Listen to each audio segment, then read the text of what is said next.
Hello everyone, I am Mehul and welcome to episode 2 of Decoding Human Psychology series, जिसमें आज हम जानेंगे What is the difference between brain and mind। जैसे कि मैंने आपको पिछली वीडियो के अंदर बताया था कि माइंड की स्टडी को हम साइकोलॉजी कहते हैं। एक्चुअली में ब्रेन और माइंड दोनों ही इंटरकनेक्टेड एंड इंटरडिपेंडेंट चीज़ें हैं, जिसको अगर हमें समझना है तो हमें इन दोनों को सेपरेट करके समझना पड़ेगा। लाइक ब्रेन की स्टडी को हम न्यूरो साइंस बोलते हैं एंड माइंड की स्टडी को हम साइकोलॉजी कहते हैं। फाउंडेशन बिल्ड करते हुए हम पहले ब्रेन को एनालाइज करेंगे ताकि हम आगे की सीरीज के अंदर साइकोलॉजी को अच्छी तरीके से ब्रेक डाउन करके समझ पाएं। ऑल्सो गाइज, इस बार की वीडियो को मैं थोड़ा सा रॉ रखूंगा। इस बार मेरा जो पूरा का पूरा फोकस था वो था इस वीडियो को जल्दी से जल्दी लाने में एंड ज़्यादा से ज़्यादा डेप्थ प्रोवाइड करने में। So without wasting any time, let's go.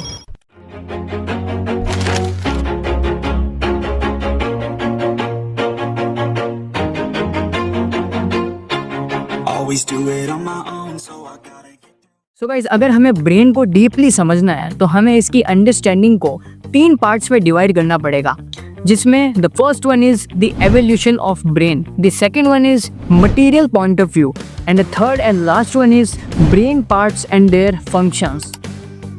So starting करते हैं सबसे पहले द एवोल्यूशन ऑफ ब्रेन से। हमारा ब्रेन पिछले लाखों सालों तक इवॉल्व करते हुए आया है, जिसने आज हमें पूरी दुनिया का सबसे इंटेलिजेंट स्पीशी बना दिया।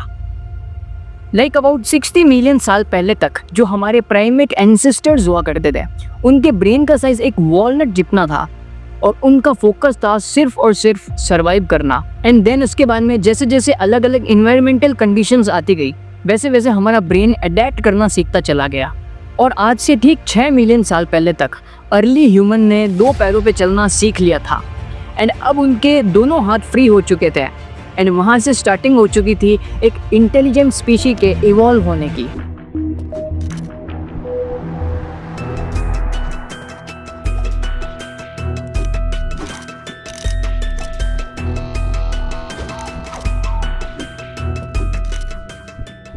अब यहाँ तक आते आते वो लोग टूल्स को क्रिएट करना सीख चुके थे, जिसने उनके ब्रेन को 400 क्यूबिक सेंटीमीटर्स तक ग्रो कर दिया, जो कि आज के चिंपैंजी के ब्रेन का साइज है।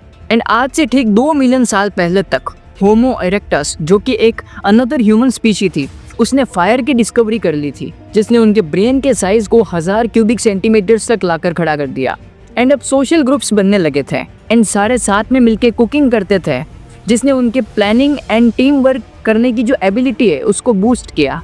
आज से ठीक 3 लाख साल पहले तक अब सिर्फ एक ह्यूमन स्पीशीज जिंदा थी and that is homo sapiens till now.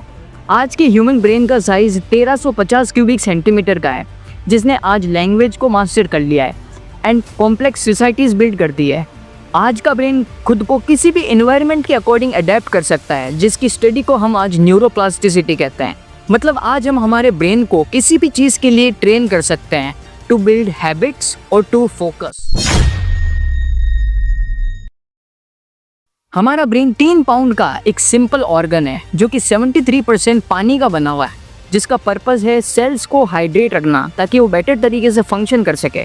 And बाकी के 27% हिस्से में सिर्फ और सिर्फ सॉलिड मैटर है, जिसमें 60% फैट, 20% प्रोटीन, 5% ब्लड वेसल्स, 1 से 2% ग्लूकोज, 5% मिनरल्स एंड बाकी के 10 से 15% पोर्शन के अंदर 86 billion neurons and 85 billion glial cells, जिनको हम सपोर्टिंग न्यूरॉन्स बोलते हैं, वो भी इसमें शामिल है।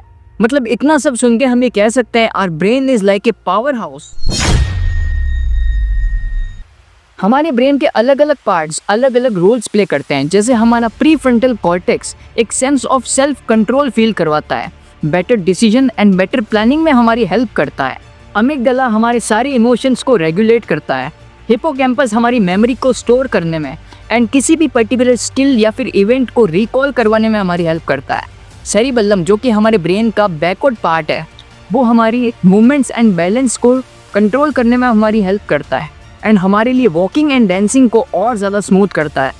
ब्रेन स्टेम, जो कि हमारे ब्रेन का बेस है, वो रेगुलर एक्टिविटीज़ जैसे डाइजेशन, हार्ट रेट, ब्रीदिंग, इस तरीके की ढेरों बायोलॉजिकल प्रोसेसेस को ऑटो पायलट पे रखता है। ये सारे पार्ट साथ में मिलकर काम करते हैं। Like we can say they are interconnected and interdependent. So guys, we have finally understood what exactly a human brain is. Now we will understand what exactly is human mind and start decoding what is human psychology as well. So let's go.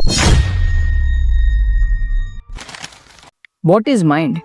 Mind is a dynamic and invisible process of thinking and feeling, while brain is a physical organ जिसको आप एक तरीके का hardware कह सकते हो, and mind is like a software जिसको आप पूरा का पूरा कलेक्शन कह सकते हो मेंटल प्रोसेसेस का, जिसके अंदर thoughts, emotions, experiences, feelings, sensations, the way of thinking, ये सारी की सारी मेंटल प्रोसेसेस के अंदर आ जाती है।